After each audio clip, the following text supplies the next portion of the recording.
After years of stigmatization, misinformation, and prohibition, the psychedelic experience aims to educate and inform in an unfiltered way about the effect that psychedelics have on the lives of real human beings. So please join me in exercising this freedom of expression.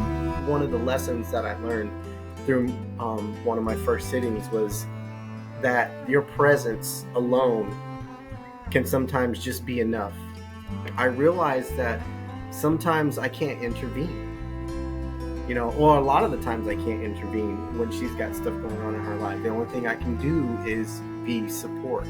And I don't have to fix her problems. I don't have to say you should do this or you should do that.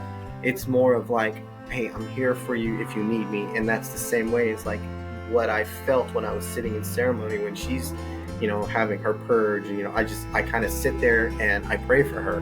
Thank you so much for joining us. I appreciate it very much. How are you doing today? Good. How are you, Nick? I'm doing fantastic. I really appreciate you coming on here and spreading the good word, because I think that it's a word that needs to be spread these days. Yes, thank you for inviting me. Awesome. Let's start off with you just telling us a bit about yourself. Um, so my name is Pablo Torres. I was born and raised in Texas. So, I moved there. I moved to Florida about 5, maybe 6 years ago now. I love it here in Florida. But yeah, born and raised in Texas. Um, I don't plan on leaving Florida. I think I met my tribe here. So I like it here a lot. You do you take medicine regularly in Florida?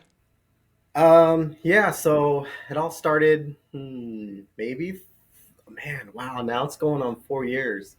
Probably about 4 years ago, I ran into a guy at a kava bar, and he was talking about combo, and I was like, "What's combo?" And that conversation right there just went from one thing to another. And next thing I know, first thing I did was combo. A month later, I'm going to my first ayahuasca ceremony, and now here we are, almost 4 years later, and it's been a really, really amazing journey. It's that, man, it's crazy. It's just like one thing just leads to another, and all these doors have opened up, throughout these 4 years. It's been an amazing journey.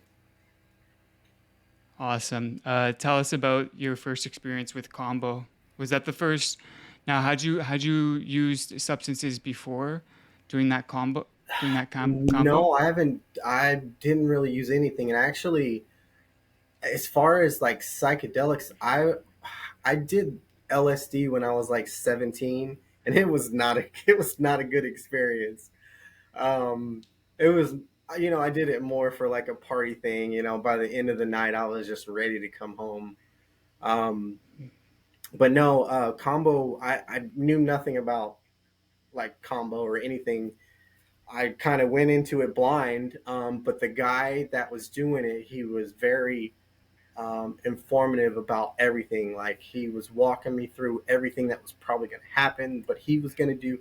So I felt really, really safe with this guy. I really, really trusted this guy. He was a really great guy. We're still pretty close. But yeah, no, I did combo 3 times before my first ceremony. So it was like maybe 3 times within a moon cycle. And then went to my first ayahuasca ceremony, and it was super clean. It was amazing. Hmm. Now, I've experienced that combo is generally, I mean, for me, it's a really tough experience.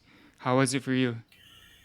Um, my first my first two were really, really tough. The third one, after my first two, was a little easier on me.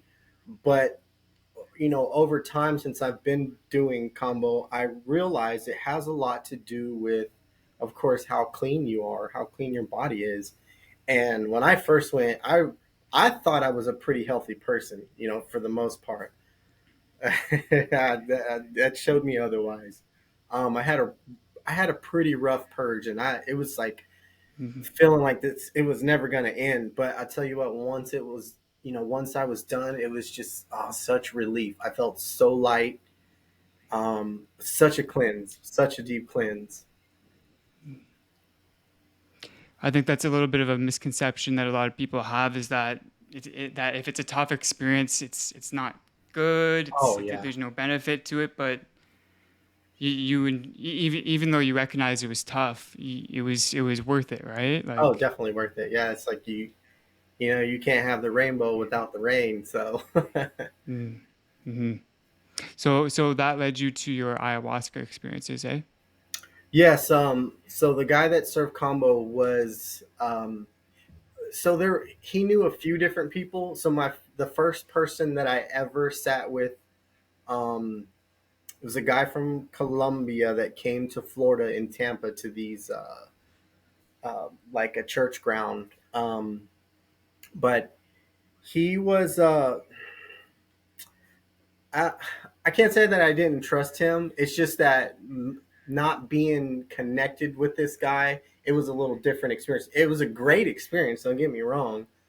But my first experience was with the guy that the combo guy referred me to, and then he had another guy. He was like, hey, you know, I know this other medicine man that we go and sit all the time. So I was like, okay, well, my next one, I'll come sit with you. But because I trusted him so much, and I think that's really really big because I hear all these stories of people wanting to go do ayahuasca. So they'll go out of the country and maybe to save some money or word of mouth, they're like, well, here's this I know this shaman and he serves ayahuasca, and there's I hear a lot of bad stories, and it's really really sad. It's Mm. really sad. It sucks, but that's that's one of the biggest things, one of the most important things I think out of all this is if you're going to go sit in an ayahuasca ceremony, that you really really do your research on, you know, who this person is, what's their background, what's their history, their lineage. Like that's one of the most important things because I see so many people that they'll go and do ayahuasca and a year later, oh, I'm a shaman now. Like, and it just blows my mind because it's people don't understand how important it is to hold space during a ceremony, to help people, you know, to make sure that those people are safe during that ceremony. And it's not an easy job. That is one of the most disrespectful things, in my opinion. I mean, if you consider the fact that if you consider colonization, everything that indigenous peoples have gone through, and then you have people that come and take this title and start serving medicine, making money off of it, it just makes me quite sick. I thought about something the other day. It's like drinking ayahuasca. It can be like, let's say, getting ordering chicken at a restaurant. You can go to McDonald's and order chicken, and it'll be really cheap, and it's chicken. Or you can go to a nice restaurant and have chicken, and the experiences are completely different, even though you're still eating chicken with both experiences. Yeah. Yeah. Yeah. The quality of the chicken is going to be different for sure. Mhm. So now, do you have a regular practice or or a community that you regularly sit with? Yeah. So, the second guy that I sat with, his lineage goes way, way back. So, you know, me knowing the history of who he was, and I trusted him. But yeah, I went and sat with him my first time, and this is an amazing man. This is like this. It's he's family now. You know, we became really close. You know, over these past 4 years, and this community has grown since I first started going out there, and grown not just within like the people that come out there. It's the land that we have out there. It's in but the land that we have out there, it's it's we're spreading it. You know, we were able to another guy that part of the community. He bought some land out there, so we're moving further and further out. We're able to clear more land to have our dance ceremonies, which we do have a peace dance coming up in 2 weeks. I'm super excited about that. Um, but yeah, the community is just the people there. It's you know what I love about this community. So the community is called and it's what I love about everything out there is when we're out there, And people of the community come for a ceremony, whether it's a dance ceremony, a plant medicine ceremony. Um, there's this flow about it, and it's like no one really needs to tell anyone else what to do. Everyone's just doing their part without even being asked. And so there's this flow of people getting stuff done and getting things together and making sure everything's cleaned up, and like it's always running smoothly there, like always. And I take that as how important it is, because I feel like ceremonies are, we should live our lives like we live, like how we are in a ceremony. Like we should bring all that into our everyday life. And I see so many things that happen in a ceremony that I try to incorporate in my everyday life. And one of those things is that flow. When there's just harmony within people, you see how things flow. And a lot of the stuff that we do out there, I try to bring home, to make things flow out here. And I mean, for the most part, it does work. There are like there are rules there per se, that we do. There's a moral thing, like there's things that we know we shouldn't do, and then there are these small little rules that we incorporate in. If someone new comes out there, we and they don't know, someone new coming is just like a child, and we should treat them with respect, as like a child is learning something. So that's one thing I love about this too, is like everyone new, or no matter who it is that comes, if someone wouldn't do something if they didn't know. You know what I'm saying? So we treat them like, oh, it's okay, you're learning, you didn't make a mistake, you didn't do nothing wrong. You had an experience, now we're moving forward. That's the type of flow that we have. So it helps Mm-hmm. everyone be comfortable. And how there's so much compassion there too. There's so much compassion for everything. Mm. Yeah, no, I know exactly what you mean. I've noticed that in the communities that I've sat with in Colombia, that there's not a need for these rules. Rules almost seem artificial, because if you're acting completely with nature, I mean, there's almost no need for rules, Yeah, because exactly. things are just obvious. You're obviously supposed to act in certain ways. Yeah, yeah, I see that. So the main reason why I wanted to speak to you actually was to ask you about your experience in particular, with medicine and being a father. Personally, I'm not a father, and I could never imagine how that would change the experience. And I'm kind of interested in asking you about that. Yeah. By the time you had first taken ayahuasca, were you already a father? I was, when I first sat with ayahuasca, my daughter was 19 or 18. I think she was like 18. So she was pretty much, an adult. Um, you know, one of the reasons why I felt like I was at this age where I wanted to make more sense of everything in life. So there was multiple reasons why I went and sat. Spiritual reasons. There's things that I just wanted to figure out in my life, and there was a lot of I can't. I try not to put myself down, because I think, as a parent, we put ourselves down when we do things wrong, and the best parent just tries.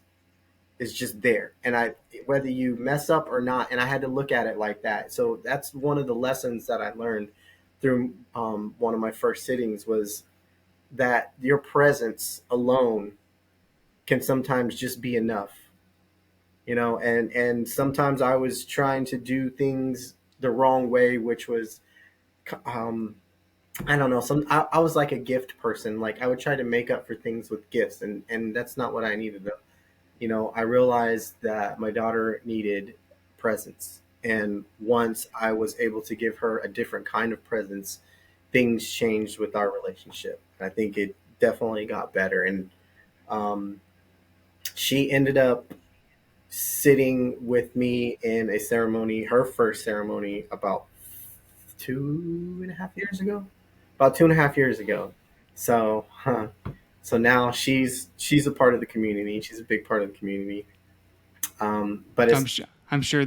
I'm sure that would be a powerful experience. Oh yeah, it was. Mm, It was kind of hard mm, because as a parent too, you're looking at your kid. Like I'm looking at my daughter and she's going through it, and so at one point, yeah. it's like I have to let her go through it. And there's so many lessons with these ceremonies. When it comes to me and my daughter, it's like I realize that sometimes I can't intervene, or a lot of the times I can't intervene when she's got stuff going on in her life. The only thing I can do is be support. And I don't have to fix her problems. I don't have to like say you should do this or you should do that.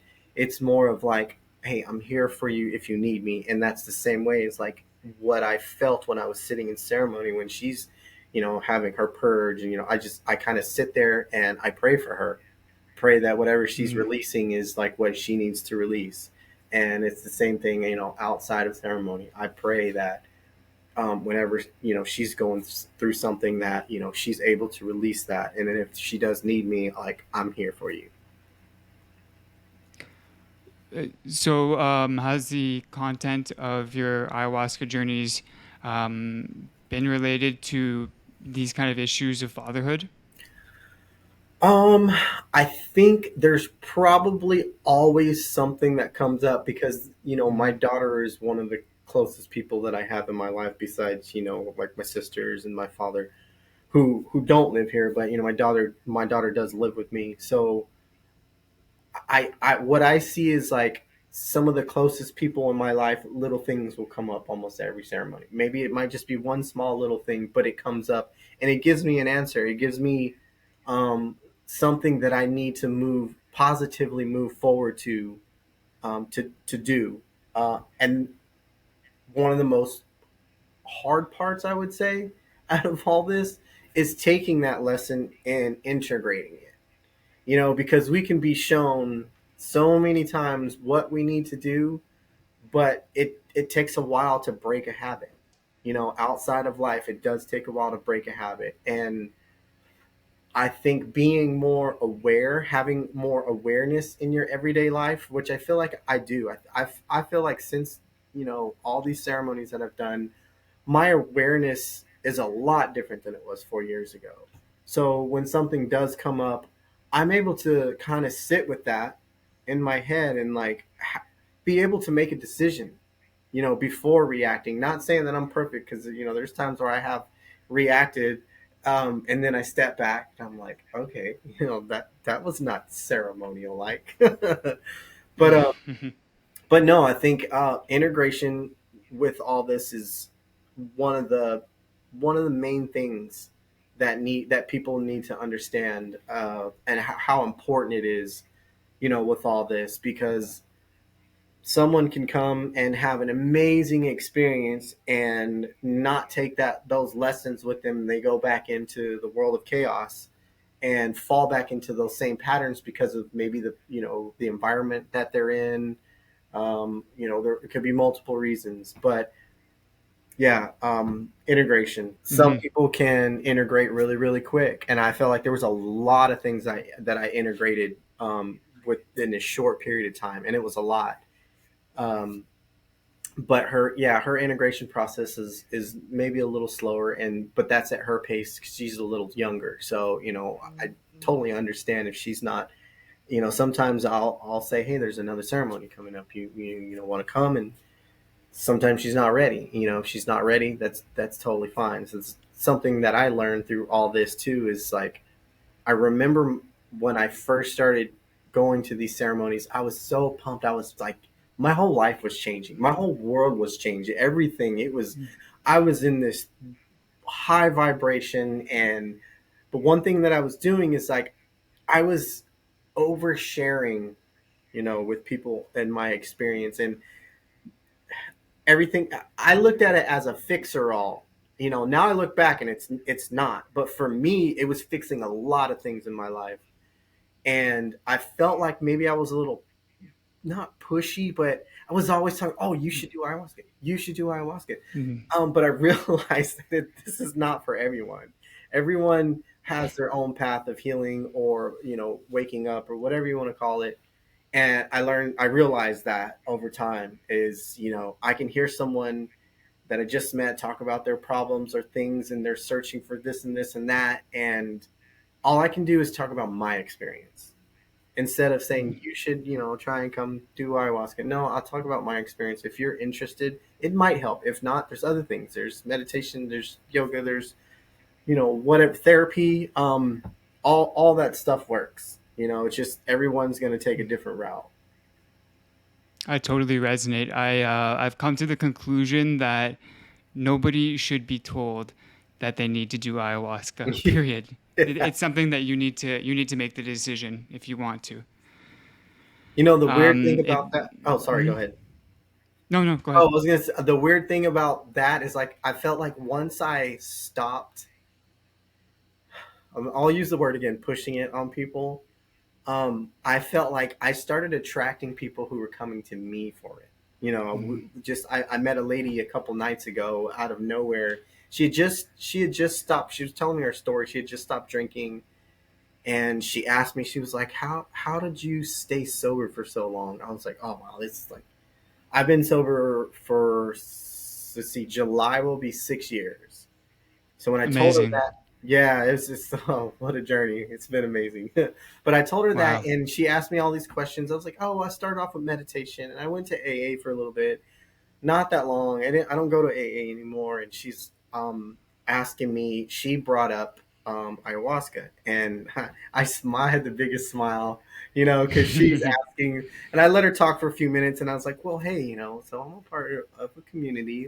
They have ceremonies out there, so if you are willing, and the time is right, and everything works out, maybe you can come sit with us sometime." But we have a lot of dance. We got a lot of stuff coming on. People don't have to come and do plant medicine. These dance ceremonies are just as powerful in their own way for healing. Yeah, I mean, I was shocked my first peace dance that I went to 4 years ago. I was going into this thing blind. I'm in this community. I have, really don't know many people, but I'm being so welcomed and felt so comfortable. In my first week of dancing, I'm driving away like, really, like that was just dancing. I just danced for 4 days, throughout the night, and I felt like I had so much healing within those 4 days. It was awesome.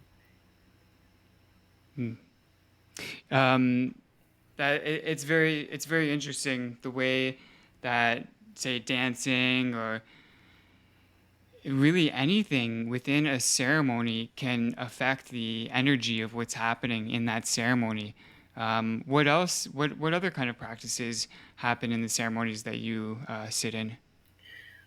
um so there's usually so it depends. It depending on what the ceremony is.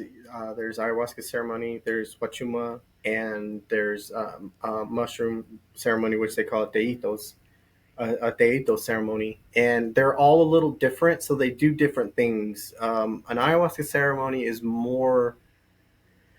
The songs are different. The calling songs are a lot different because of the medicine. There's certain things that they can't do in there.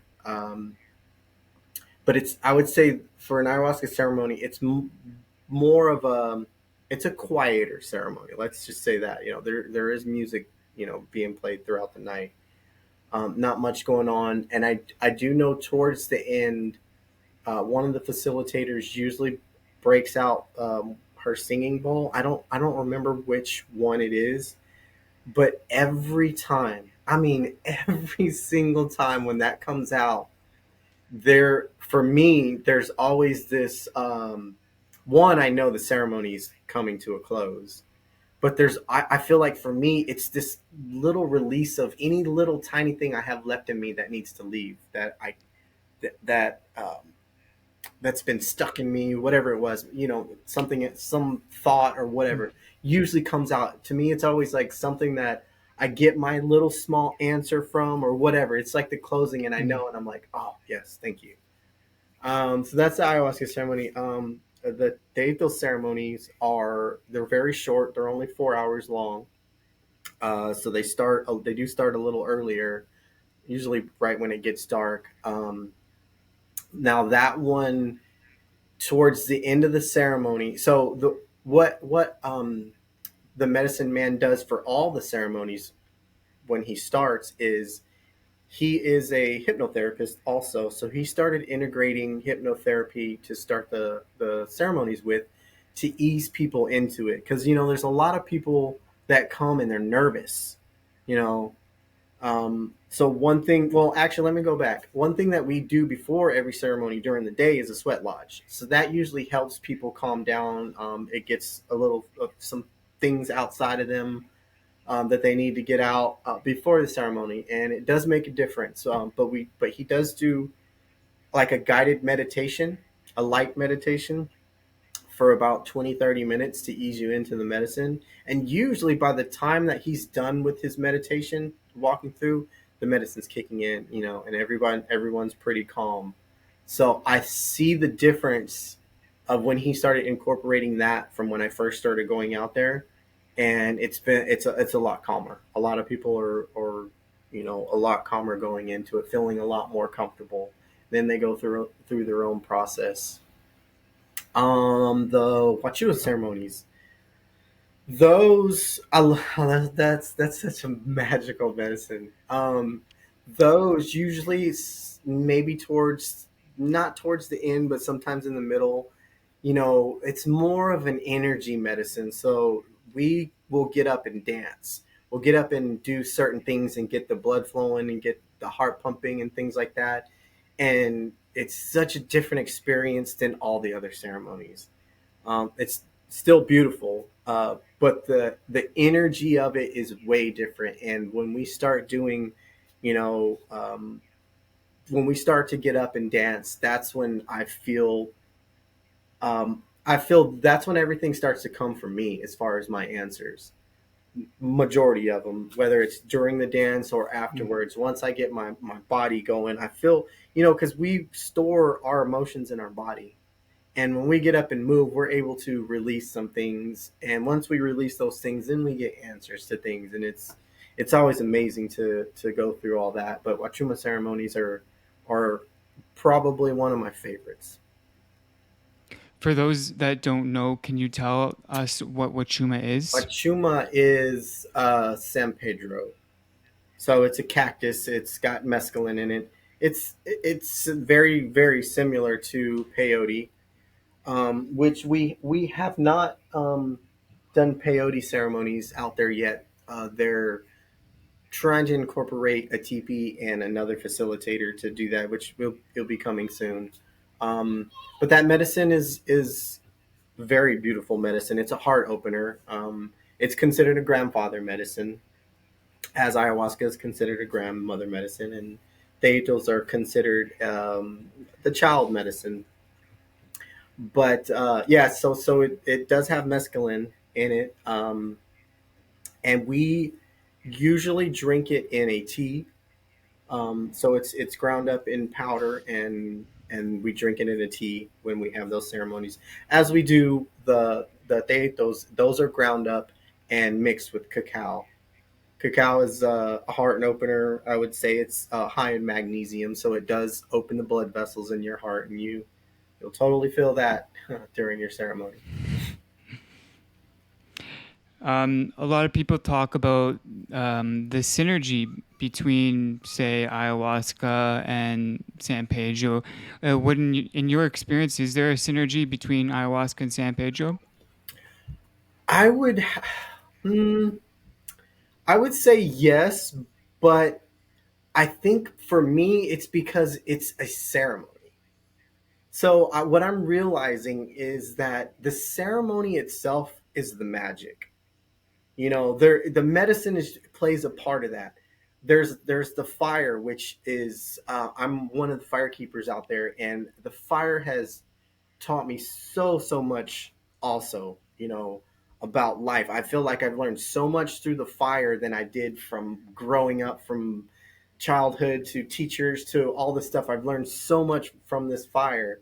But the fire is a spirit in itself. It's a living entity in this ceremony. So I would, you know, San Pedro and ayahuasca, I would there is a synergy to it. It's like polarity. Let's put it like that. They're on the opposite ends of this spectrum of psychedelics, but they work together. They're somehow working together, and I don't know how. It's hard to explain it unless you can go to one ceremony and then the other. Um, it is hard to explain, but you see how they work together once you have done one medicine and the other. I never considered how important the role of firekeeper is at a ceremony until I was at a ceremony and the firekeeper was not doing a good job and the fire Mhm. was like out of control and some wood fell away and people and it affected the way people congregated around that fire. It affected the The energy of energy, that yeah. area. Uh-huh.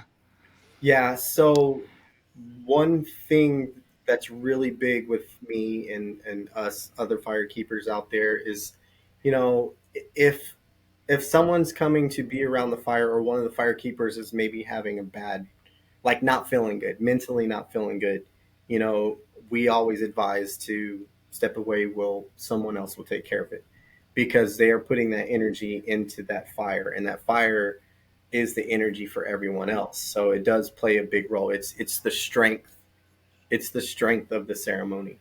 A lot of people do come towards the fire when they're feeling a certain way to get strength from that fire. And if the fire is not, if it's not burning properly, or it's just like you said, things are falling over, it's someone's not going to feel comfortable, and it does change the dynamic of the ceremony. And I have to say something that I've learned also, which is I have this connection with the fire, and before I start the fire, before a ceremony starts, or when I start the fire before a ceremony starts, I can always tell how the ceremony is going to go by how my fire is starts. There's been times where I have a hard time getting it lit, and usually when I have a hard time getting it lit, there's usually something that happens, something big that happens that's kind of uh, yeah, it doesn't surprise me that things like this happen, but someone might go, have a really, really rough process, or someone might, freak out. Like those times that I have a hard time starting the fire, something has happened. And then the times that, everything goes smooth with my fire and everything gets lit and it looks nice, like the ceremony usually flows. But on top of that, during the ceremony, I feel like I can tell what's going on from what is happening with the fire. A lot of the times I can see how, if the fire is um really bright and lit up on one side, I usually will look over to see who's over on this side of the circle, and see what's going on. And a lot of the time, someone's having a really powerful prayer, or they're going through something, they're releasing something, purging, whatever it may be, and then I'll see it lit up somewhere else, so I can see how people draw the energy of that fire, and how it plays a role with them. It's amazing to watch. What other ways have you been of service to the communities that you sit with? So the community I'm with now, we when it comes to the community itself, there's so many things that we do out there, and as a firekeeper, one of the firekeepers, there's a lot that goes into that. So it's not just, taking care of the fire, for the ceremony. It's, we're chopping wood all day. Which we do have a wood cutter, so we're modernized out there, make it easier. But, having to get up really early to start the sweat lodge before people come. So sometimes that's like 7 o'clock in the morning.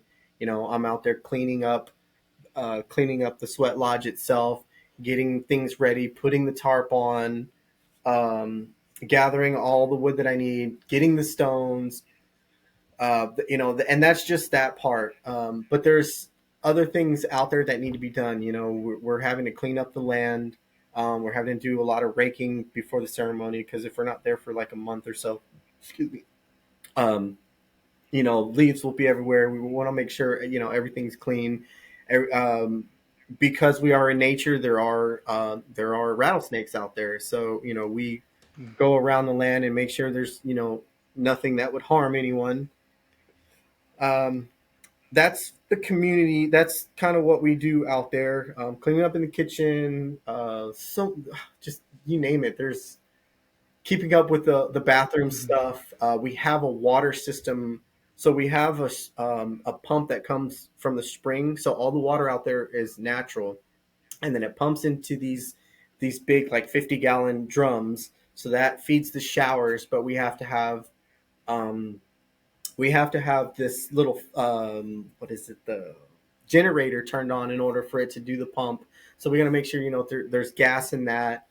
Um, the grounds itself for the ceremony that's really big too. We we have to make sure that that space is really good. So where we sit at, it's we make sure that the it's on dirt, but we make sure that the dirt is clean. You know, we get rid of any kind of like bugs or ant piles that are there. We try to make sure that no one's going to be getting tore up in the middle of the night. Out now, when it comes to outside of the ceremony, there's a lot of things that I wish I could be involved in more, but I do work. You know, I have a full time job, so I do go to the things that I can go to, which as I went to 2 weeks ago to support who came out to Orlando to do a speech for I can't remember what it's called, Dream Conference or something, and he I want to do a lot more to help spread his word of what you know what his mission is. So any chance that I get to do that, I want to be there. As why we go to Colombia, I think that's one of the biggest missions that he has right now is helping communities get back together, helping indigenous communities get back together because a lot of them have lost their ways through you know this colonization and then this modern world and technology, and a lot of people are losing their indigenous ways, and he's trying to bring them back together. And there's a prophecy between something called the eagle and the condor. There's a prophecy, and the awesome thing about this is Mhm. the Daita that he is in connection with in Colombia, he is the condor. So them together, since they've been together, have done so much for Colombia in general. And I don't know if you know about this, is that the Daita in Colombia, when all the stuff was going on between the government and the guerrillas or the militia, or there was three different things going on. There's the drug lords and the government and then the whatever outside. Well, he was able to have a peace thing between them when it about the coca leaves, you know, because well the Colombians, the indigenous people use the coca leaves as for mambe, and they use it as medicine. And then you know you got the drug lords using it as a drug and harming people, and then you got the government who is involved to act, and it's corrupt because they make money off of it too. But yeah, so what they're doing over there and what has happened, and I recently found out last year of all that has been going on. It's an amazing story. It's an amazing, you know, to get into it. It's a long story, but it's an amazing thing what these that Daita has done himself, but to bring another medicine man here to walk this path together, it's just it's so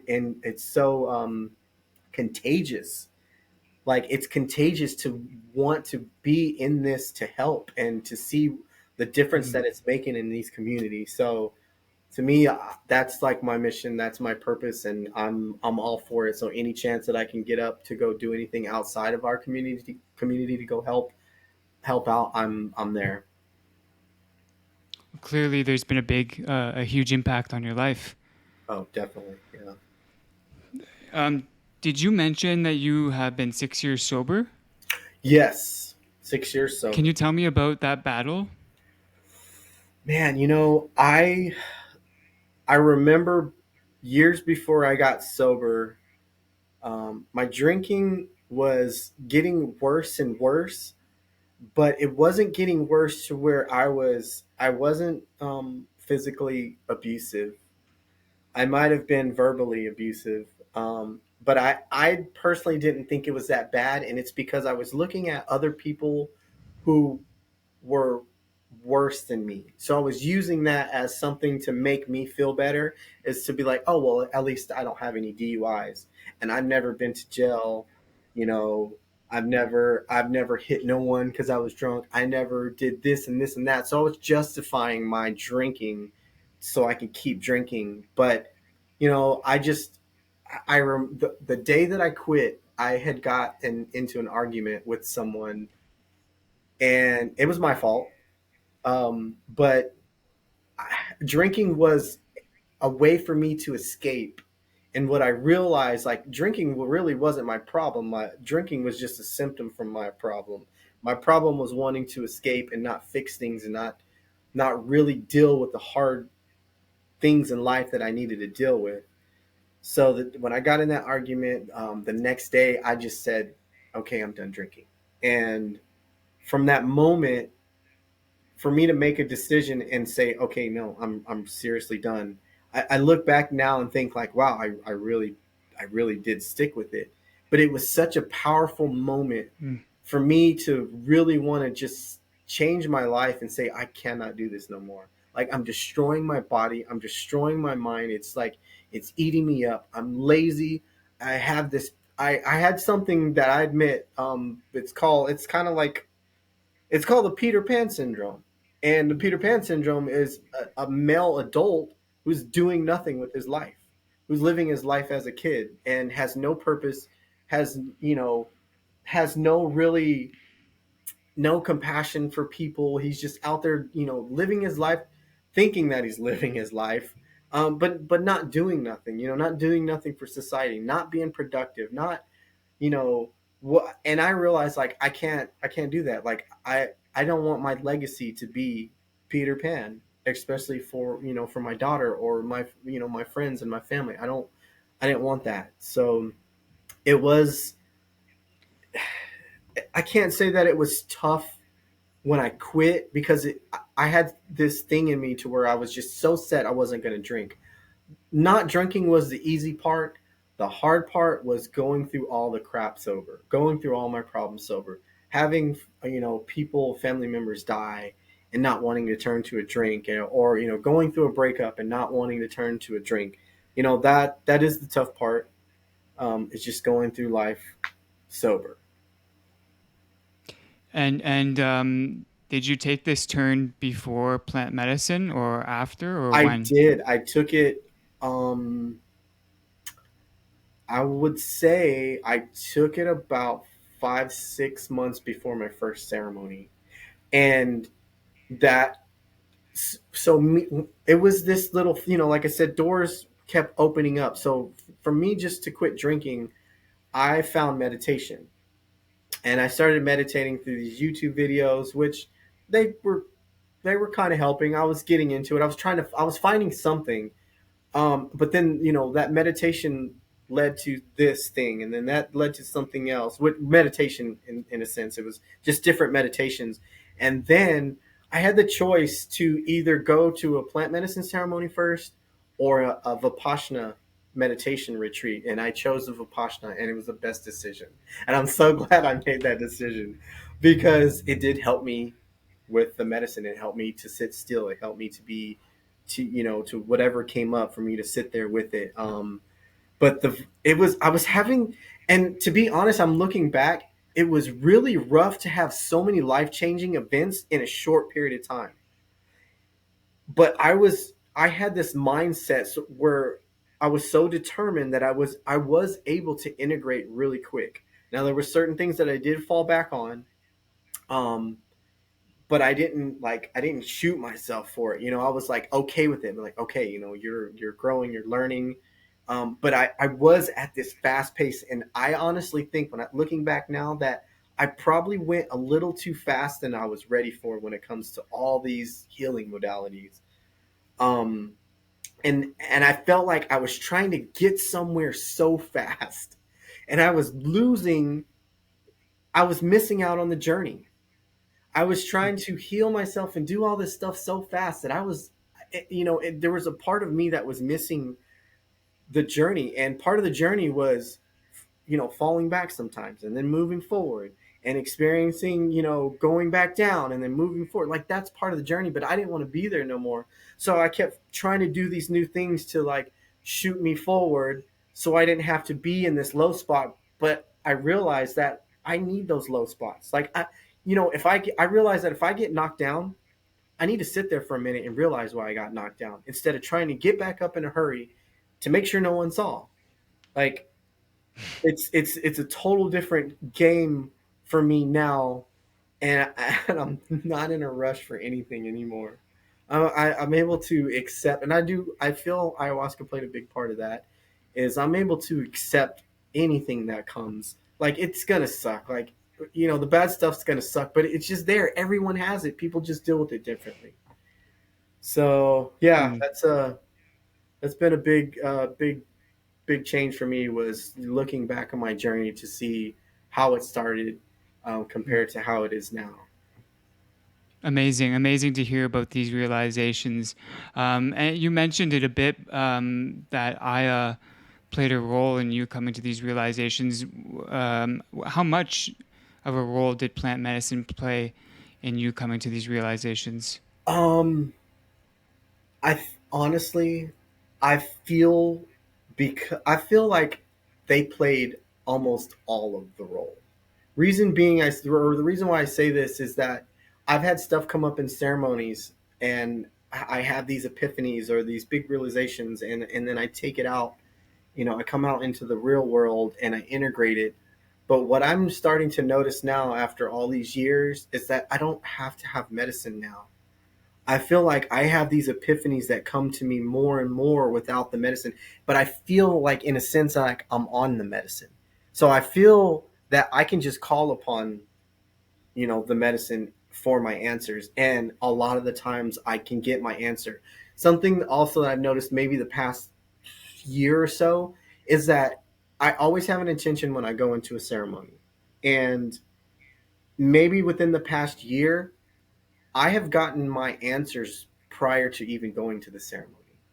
So I get in the ceremony, or maybe a few days before, or even the day of, I'm sitting there like, okay, so what are my intentions now? Like I'm going in there with no intentions, but I still come out with things that I need. And this last ceremony, which was maybe a month ago, I had to have three intentions. My first intention, I ended up getting the answer, a day or two later. It's like, okay, well, let me have another intention. Same thing. I got my answer, after that. And then the third one, same thing. I got my answer before the ceremony. So Hmm. I come into the ceremony with one last intention, and most of my night goes through, the ceremony's over, and I didn't get an answer. So Hmm. which isn't the first time. But I have trust and I have faith in this medicine is always working. Whether you're in a ceremony or not, it's always in you. And if I can be patient enough, those answers do come to me. So, Hmm. It's a tricky topic, intention setting. I mean, for me personally, I mean, I've had ceremonies where I set an intention and it gets answered. I've set an intention and it gets ignored. I've had ceremonies where I just didn't set an intention and the medicine chose an intention for me. mhm. Um, have you come out with a intention setting philosophy? A philosophy, yeah. My philosophy with that is kind of like what I'm talking about now. Is that you can set an intention, um, but just be okay with not getting your answer. Just accept that, and because I feel like there's this thing with the universe when you want something so bad, you're in this state of desire, which is a state of lack, which is going to keep it from coming. But when you're able to let go and be okay whether it comes or whether it don't come, I feel like that's when it does come. Is when you're able to let go and your vibration is a little more open, and easy for things to come and flow into you, then you'll notice. What you bring up about desire makes me think of my beginning with spirituality. I was really interested in Buddhism, and that was my point of entry into spirituality, and it led me to taking these medicines. And I've begun. I started by applying philosophies of Buddhism during my time with the plants.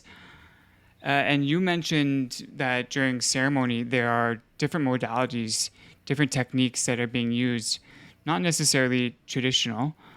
What role do you think that has in these ceremonies nowadays, and is it an important part of the ceremonies that people have in modern times?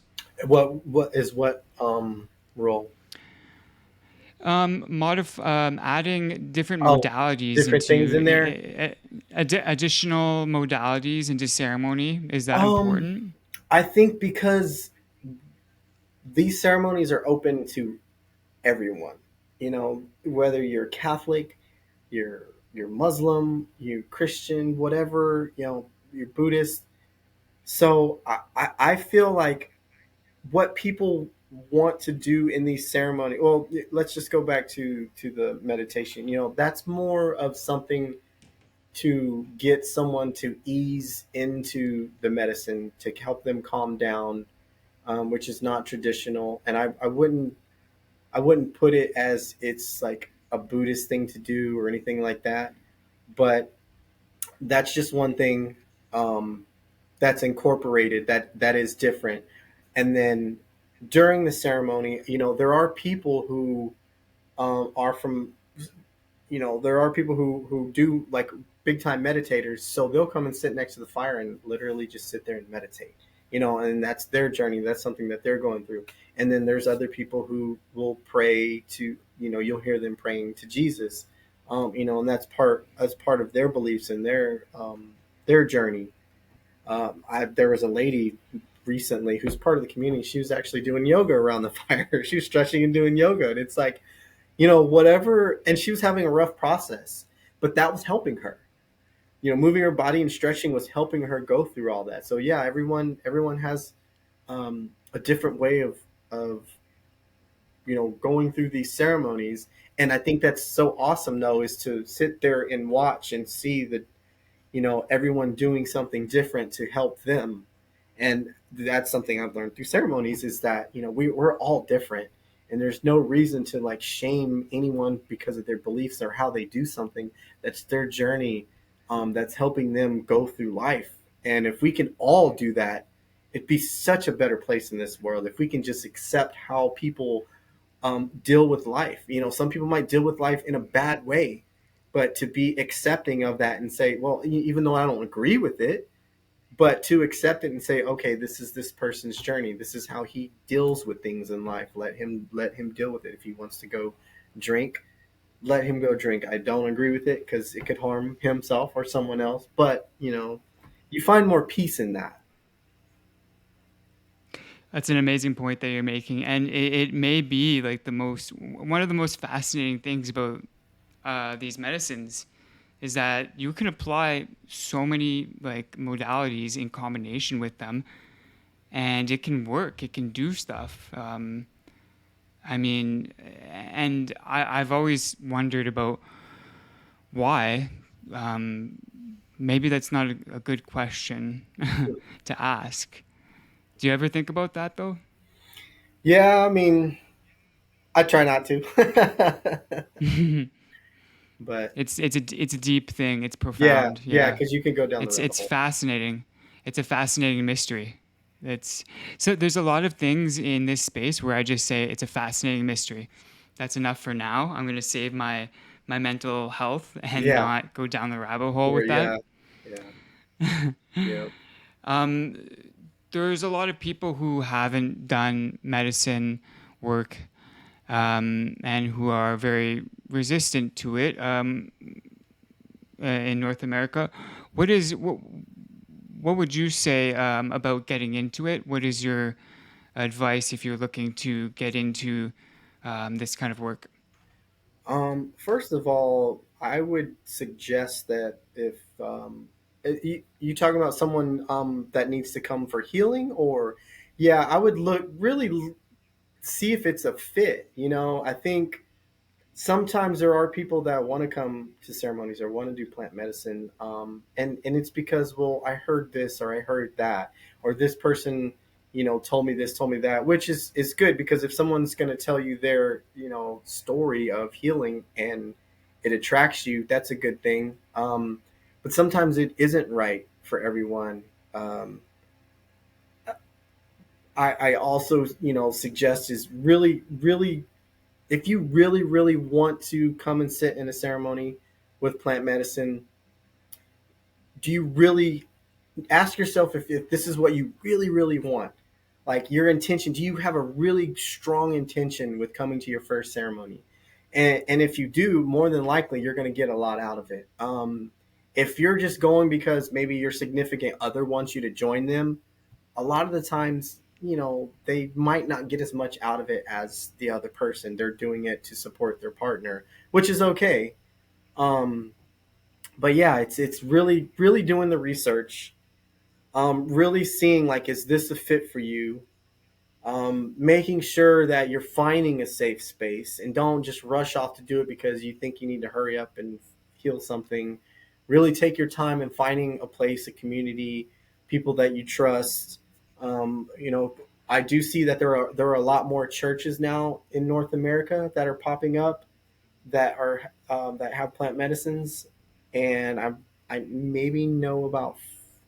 I think there's one, two, three that are actually legal churches, maybe four, and then there's other private communities that do it.